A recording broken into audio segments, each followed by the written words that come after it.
Welcome everybody to the sacrament of Shabbat.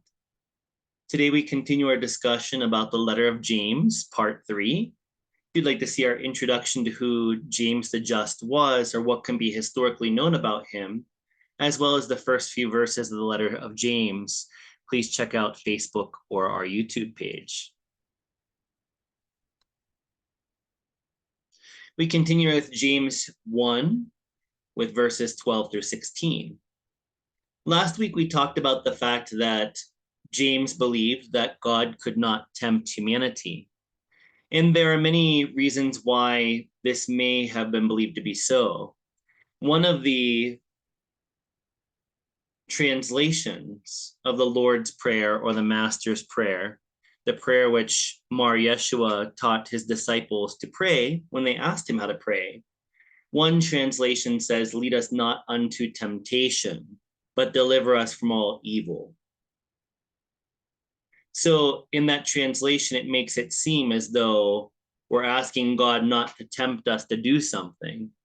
And I believe that's where the idea of God tempting humanity came from, even though quite clearly in the letter of James, James stresses that God will never tempt humanity.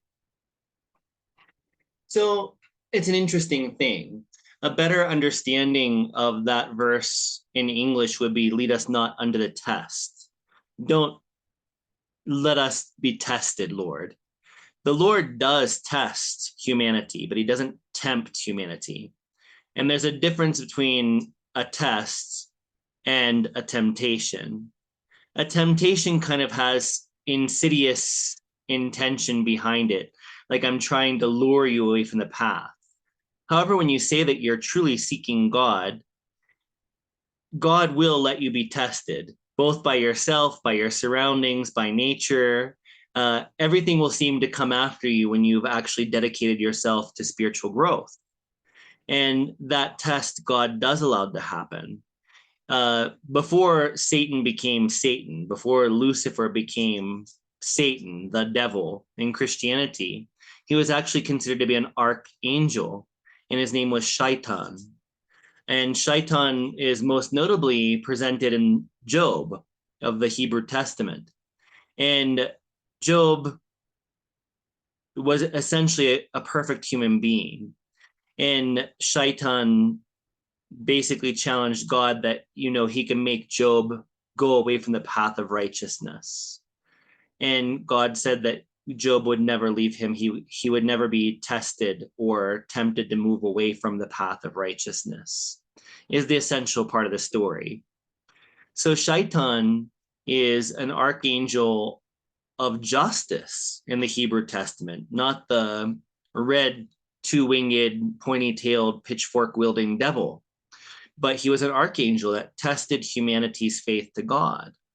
So God does allow humanity to be tested. So it's not even that God tests humanity directly, but God allows humanity to be tested. Because if we say, "God, I want to be one with you," or "God, I want to seek you," or "God, I want to be with you," however we put that into words in our mind, God will allow us to be tempted so that our sincerity can be proven. If we can't make a promise to God and follow through on that through minor tests that life brings us, then perhaps we need to go back to the basics and consider what the spiritual path is for us. But anyhow, this is a very famous part of James 1, verses 12 through 16. "Blessed is anyone who endures temptation. Such a one has stood the test and will receive the crown of life that the Lord has promised to those who love him. No one, when tempted, should say, 'I am being tempted by God,' for God cannot be tempted by evil, and he himself tempts no one. But one is tempted by one's own desire, being lured and enticed by it. Then, when that desire has conceived, it gives birth to sin. And that sin, when it is fully grown, gives birth to death. Do not be deceived, my beloved." So here it's very clear. God does not tempt, because temptation is based in evil. It's also based in the Yetzer Hara, the negative or selfish impulse within the human heart. And to blame God for our own shortcomings is really quite diabolical, right? Oh God, you're tempting me. You're tempting me when somebody makes me angry. You're tempting me when you put a drink in front of me. You're tempting me whenever you put the brownie in front of me. Whatever it is, you feel that's being tempted and you blame God for that. No, it's not God. And I really admire James here because he's not even using the devil as a scapegoat.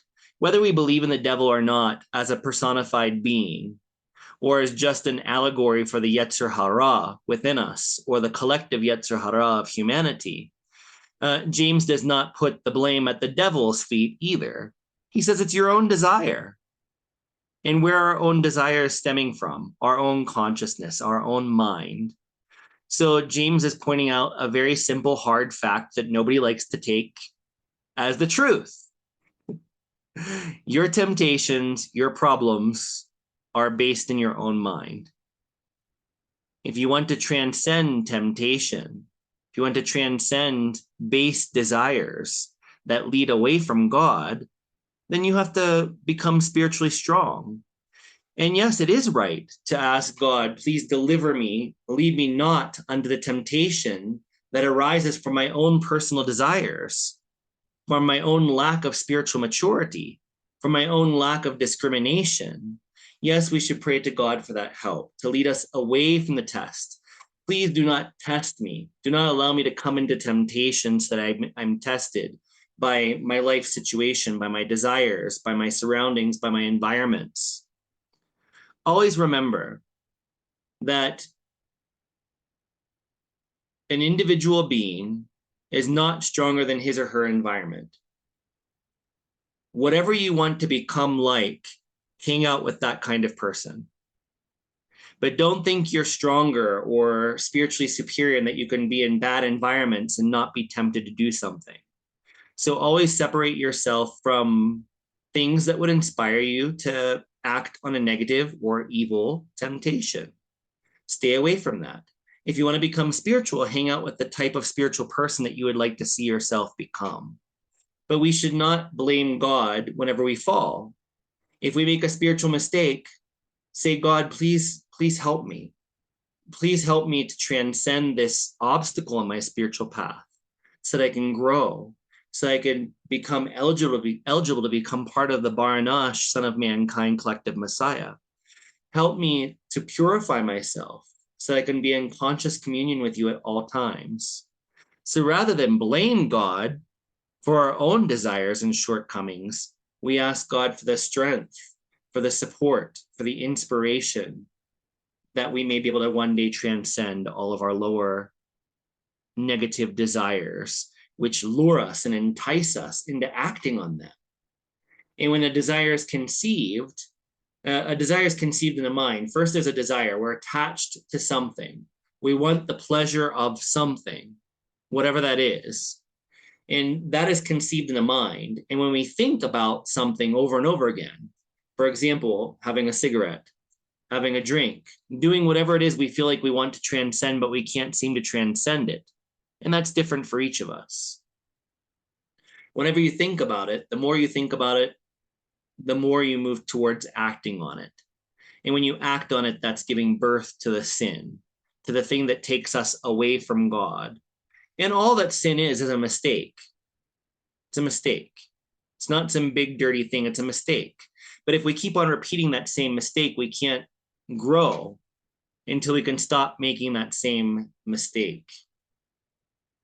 Especially if it's a conscious choice to continue doing something that we know limits us or takes us away from the path of God. And then he said, when that sin is fully grown, we're constantly acting on it. We're constantly doing it with our senses, with our mind, with our body, with our actions. Then that birth gives rise to spiritual death, meaning that we are acting so much on temptations, we're going so far away from God that at least temporarily we're spiritually dead. And we have to make even a stronger effort if we want to, if we choose to to return to the way of God, to return to a path that leads to consciousness or communion with God. Next is a very beautiful and simple phrase. All gifts come from God. James 1:17. Every generous act of giving with every perfect gift is from above, coming down from the Father of lights, with whom there is no variation or shadow due to change. That's very beautiful. So let's break it down into maybe 2 or 3 parts. Every generous act of giving comes from above. It comes from God. So if I'm receiving something from somebody else, if somebody is giving to me something generous, yes, you should thank the channel of that is giving me that gift. But we should realize that every good gift, every inspiration for somebody to be charitable, helpful, kind to us is an inspiration given to a soul by God. So essentially, the act of giving, even though I might give money to the poor, it's God that has inspired my mind to want me to give money to the poor, or to give my time to somebody, or to give a skill of mine to somebody else that needs that. So humanity is a channel for God's grace when humanity is acting spiritually and acting spiritually consciously. So every generous gift given to us or that we give to other people really is just God's grace flowing through a human channel to another human in need. And that's so beautiful. So God has no variation or shadow due to change. So God is eternal. God knows his plan or her plan for creation, and there's no variation to that law, to that plan. And there's no shadow, meaning there's no ulterior motive for God's giving to humanity. As Mar Yeshua said, God made the sun to shine on both the good and the evil, the rain to fall on the good and the evil. So there's no ulterior motive for God. He truly loves all of his children and hopes that we all will want to reciprocate that love at some point. So it's a very beautiful verse. Everything good comes from God, or from the inspiration of God through the channel of humanity. Next is a very powerful spiritual practice. And, we read this in many different kinds of spiritual books from different spiritual teachers and different spiritual traditions. And we're like, oh, yeah, I know. But the fact is, most of us don't know, and we don't do this. And this one spiritual teaching of practicing the pause, which James teaches in 1:19 through 21, can really super accelerate our spiritual progress. And I can't accentuate focusing on this as much as possible and not just saying, yeah, I know. Yeah, I've read this. Yeah, I know. The mind is a tricky thing. Always remember that within the human heart, the lebab in Hebrew means the seat of the mind. So in the Hebrew culture from which James and Mar Yeshua come from, the heart is the seat of the mind. And within the heart are the two yetzers. The two yetzer in Genesis has two yods, which signifies it two different impulses or two different inclinations of the human heart. And one is the yetzer hara, which is the negative or selfish inclination that leads us away from God. And there's the yetzer hatov, which means the good inclination, the selfless inclination, this inclination, impulse, or inspiration that leads us towards God, towards conscious communion with God, towards being spiritually regenerated into the new humanity, the Son of Mankind collective Messiah. And this one teaching, though so simple, though overlooked, though most people will say, yeah, I know it, most of us don't do it unless we're super, super vigilant of our mind throughout the whole day. So speak less, think more about the contents of your consciousness, right? So James 1:19 through 21. You must understand this, my beloved. Let everyone be quick to listen, slow to speak, slow to anger. For your anger does not produce God's righteousness. Therefore, rid yourselves of all sordidness and rank growth of wickedness, and welcome with meekness the implanted word that has the power to save your souls. So, the important part is the first sentence in my mind. You must understand this, my beloved. Let everyone be quick to listen, slow to speak, slow to anger. Sometimes people intentionally hurt us with their words or their actions. Sometimes people hurt us unconsciously or unintentionally with their words or their actions. And whether or not somebody hurts us intentionally or unintentionally, it is very important for a spiritual practitioner to not have emotional reactions. That does not mean that you just turn the other cheek and let people keep on hitting you or treat you as a doormat. That is not the teaching of this church for sure. But listen, be quick to listen to a person. Listen for their motives. Listen to what they don't say. And be slow to speak. Be slow to anger. Because if you think about it, if a person is unintentional in hurting you and you start going off with the tongue, you're just going to make it worse. And maybe that person honestly did not mean to come off as they came off to you. They did not mean things as we are taking it. So we can overreact and put a whole bunch of emotional reaction, a whole bunch of emotional poisoning into the atmosphere. And that's very bad. That's very bad to do. Number two, if somebody is intentionally attacking you with their words, fighting with them isn't going to convince them of anything. If they're coming at you like that, there's nothing that your anger or your sharp words can fix other than making your ego feel better. It's best to just deflate it. One of the best ways to deflate an intentional attack on you, verbal, is to just say, thank you so much. Thank you so much for your feedback. I'll take this into consideration. Smile and walk away. If there's even one iota of truth in somebody's criticism of you, take it. Thank them. That's a gift from God, even though it's a difficult pill to swallow. And anything that's untrue or unfair, just let it go away. Whenever we fight back against somebody that's hurting us, whenever we don't listen to what they have to say and we start quickly speaking, especially with anger or any other kind of negative emotion, this pollutes the atmosphere greatly. My spiritual master said, worse than any kind of physical pollution in the world is the pollution of human negative thought and emotion. That this will actually destroy the world quicker than any kind of chemical spill or natural disaster or air pollution, water pollution, etc. That we do need to clean up. We do need to take care of our earth.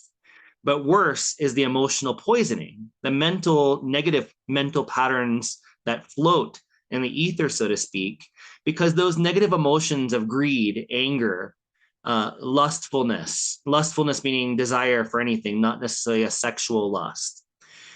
That is what causes us to make physical pollution in the first place. So we have to address the fact, we have to understand the fact that emotional reactions add to this pollution, this spiritual etheric pollution of negative thoughts and negative emotions. And that very subtle thing is very powerful.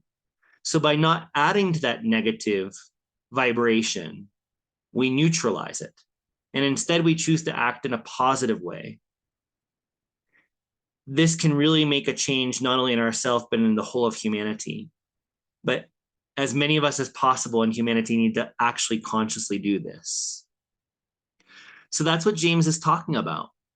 Not adding to the negative vibrations that surround us at all times. And don't be afraid of such negative vibrations. If we're praying, if we're meditating, if we're studying, if we're doing the sacraments, etc., then we are protected spiritually in ways that we can't even imagine. But we have to be conscious about not adding to the negativity that's in the world. And we have to rid ourselves of any limiting mental, emotional patterns, especially those that we're conscious of that we choose not to eliminate. It's one thing to do something innocently, unintentionally, without consciousness, but to do something over and over again when we know that it's not beneficial, such as emotionally reacting to others with anger. And I have been guilty of this. I'm not speaking from some high throne. God knows I'm just one of all of us, I'm one of humanity.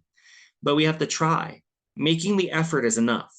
If we sometimes fall and make a mistake and get angry, it's okay. Just recognize that that's not the path that I want to take. I want to be focusing on an upward path of positivity. Where there's discord, I want to bring harmony to the best of my ability in whatever way I'm capable of doing safely in that moment, in that environment. And then I want to get rid of any kind of negative, whatever is sordid or rank growth of wickedness, as James writes here, if James in fact did write this. It just means anything that takes us away from being a good human being, anything that makes us not express human kindness, not one to help with the evolution of humanity's consciousness, not one to help the healing of Mother Nature, anything that takes us away from our personal proposed spiritual goals for ourselves. We need to get rid of that and welcome with meekness or humbleness the implanted word that has the power to save your souls. What is the implanted word? It's the probable historical teachings of Jesus. What are we saving our souls from? Negativity, a lack of love. If God is love, what has the power to save our souls? Expressing unconditional love, unconditional basic human kindness to everything, lifting up all that lives, being a steward of the earth which God created. The implanted word is the halakha, or the teachings of Mar Yeshua, the Master Jesus. Not only hearing those teachings and saying, oh, that sounds good, just like a lot of people will hear the first sentence here of James 1:19 and say, oh yeah, I know that. And so many people will hear Jesus's teachings over and over and over again and say, oh yeah, I know that. But are you doing it? Are you doing it every day? Though we might make a mistake, though we might fall in certain circumstances, do we have the power to get back up and refocus our attention on perfecting ourselves, on illuminating our souls, on breaking away the veil that seems to separate humanity from God? We can only do that by doing it. It's not good enough to hear about it. It's not good enough to believe that there's a God or believe that there's a Jesus. We have to do the teachings. And not just on Sundays, not just on Fridays or whatever other holy day there is from any other tradition, but every day. That is the prime focus. That has power to save a soul from negativity, from our own desires, as James say, that tempt us towards temporary or even permanent, for this lifetime at least, spiritual death. This one teaching can do so much for illuminating a soul. I can't speak of its importance. And I can't tell you how many years, how many decades of my spiritual life I've wasted by saying, oh yeah, I know that, but not focusing on doing it enough.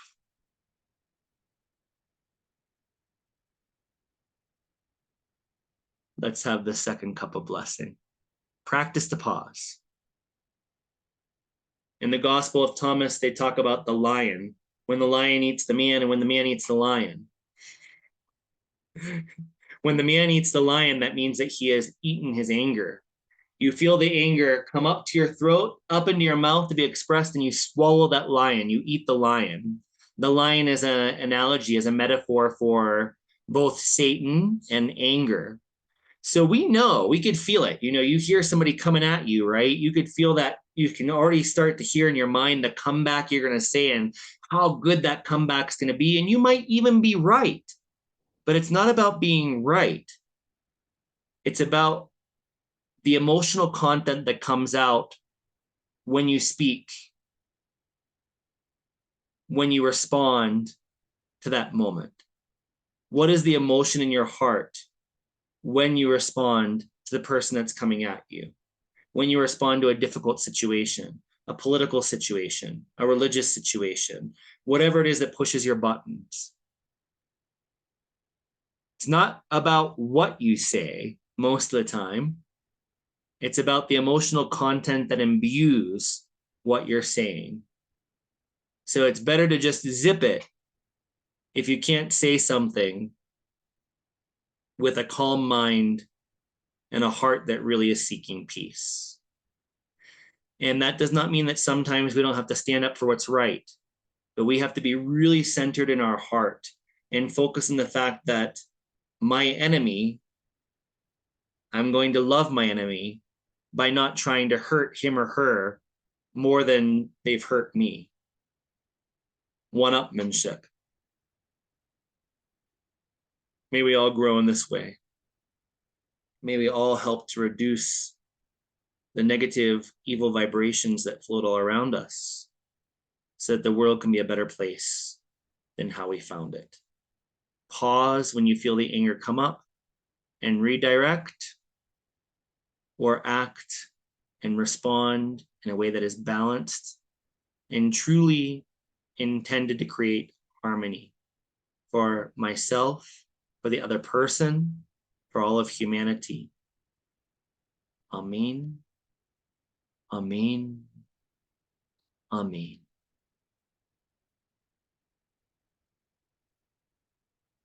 Heavenly Father, Divine Mother of the Universe, help me to focus on this final teaching of James the most, as I know I need your help in perfecting this teaching.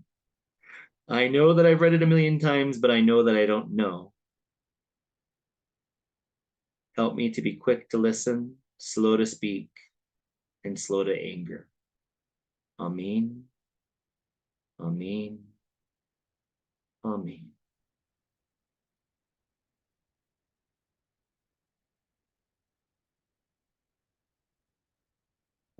Thank you so much for coming, everybody. Good Shabbat. And we'll continue with the letter of James next Friday. Have a beautiful weekend, everyone. Thank you.